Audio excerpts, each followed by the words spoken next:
নির্বাচনী প্রচারণা শেষে রিকশায় করে ফিরছিলেন ইনকিলাব মঞ্চের মুখপাত্র ও ঢাকা ৮ আসনের সম্ভাব্য স্বতন্ত্র প্রার্থী শরীফ ওসমান হাদী। তবে রাজধানীর বিজয়নগরের বক্স কালভার্ট রোডে তার রিকশা আসতেই মোটরসাইকেলে করে দুই আততায়ী গুলি চালান হাদীকে লক্ষ্য করে।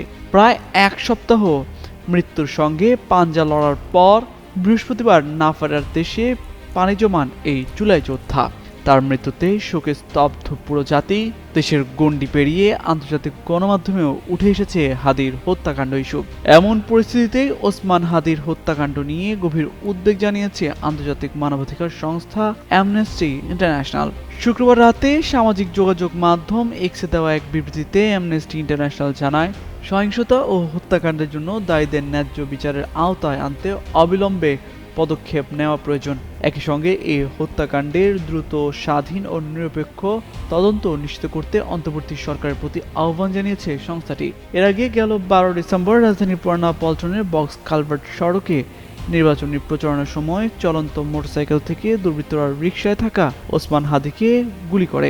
গুরুতর আহত অবস্থায় তাকে ঢাকা মেডিকেল কলেজ হাসপাতালে হয়ে এভার কেয়ার হাসপাতালে ভর্তি করা হয়। পরে উন্নত চিকিৎসার জন্য ১৫ ডিসেম্বর এয়ার অ্যাম্বুলেন্সে সিঙ্গাপুরে নেওয়া হলে ১৮ ডিসেম্বর সেখানে চিকিৎসাধীন অবস্থায় তার মৃত্যু হয়। শুক্রবার সন্ধ্যায় ওসমান হাদীর মরদেহ দেশে আনা হয়। ইনকিলাব মঞ্চ জানিয়েছে, পরিবারের সিদ্ধান্ত অনুযায়ী জাতীয় কবি কাজী নজরুল ইসলামের কবরের পাশে তাকে সমাহিত করা হবে।